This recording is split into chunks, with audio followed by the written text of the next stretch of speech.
Hi, Candy McCune here. Almost everyone around me these days feels they have too much to handle and not enough time. Our work no longer has clear boundaries, and it seems to never end. I love David Allen's book, Getting Things Done.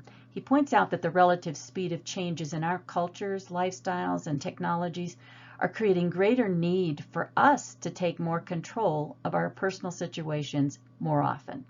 His book and method are excellent, and they've helped many people achieve the clear mental space needed for them to do constructive things. What I happen to really focus on, though, is your mind is for having ideas, not for holding them. And he's right. I can only keep one or two things on my mind at a time, and I am heading for overwhelm if there's more. And the stress on my memory, not good. So when I recently heard someone describing pairing, I was thrilled to have an easy tool for helping me clear my mind and make habits take some of the load off my memory. The definition of pairing is to join or connect to form a pair or twosome. What makes it really helpful, I learned, was to look at it as putting one thing you don't like to do, so you don't remember to do it or motivate yourself to do it. You pair that with something you do like to do, and therefore you probably do it consistently.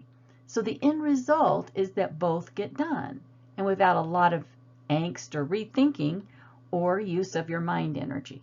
So here's a simple example.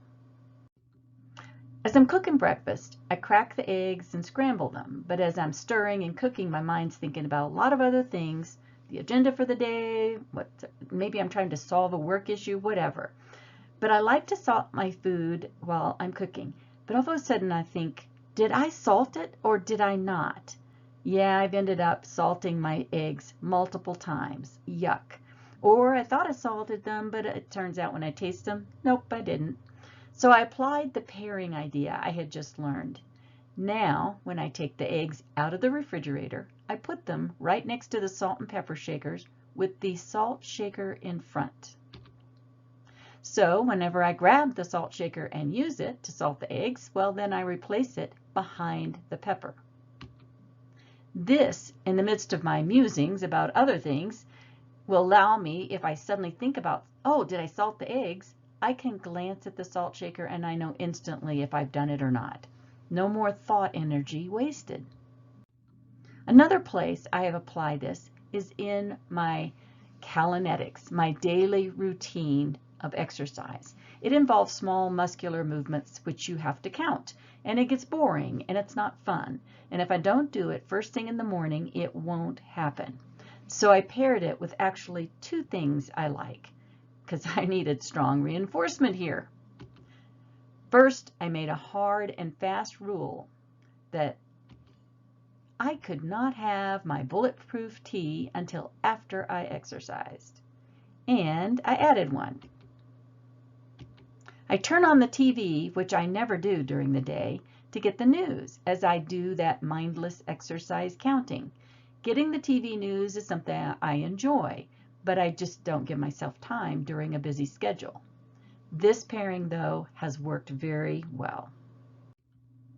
Hopefully, if you're having difficulty being consistent with taking your 90 for Life's daily supplements, you can work out a pairing that helps you do it. Try to think of pairing it with a reward or something you do daily, faithfully, and it will remind you of your supplements. Now, to take pairing a notch higher, I would point you to a great book I enjoyed recently and immensely. I met the author at a marketing conference, and she asked me to help review the book for feedback before it was published, since I was a mom and a grandma of boys. So I had the backstory from her about the summer camp in the 1950s, and that's the backbone experience shared in the book.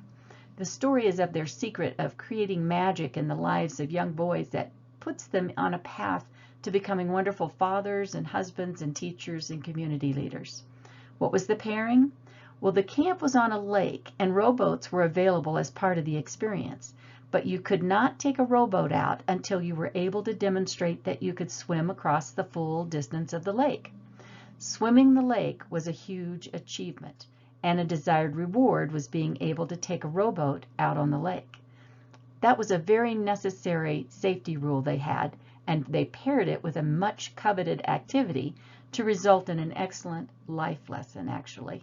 I highly recommend the book, Swim the Lake Before You Row the Boat by Tess and Deborah Kanja. Much more in the way of pairings you'll find in there. So what pairing are you thinking you could do to help reduce the mental energy you expend daily and help cement some good habits that won't drain your mental energy either?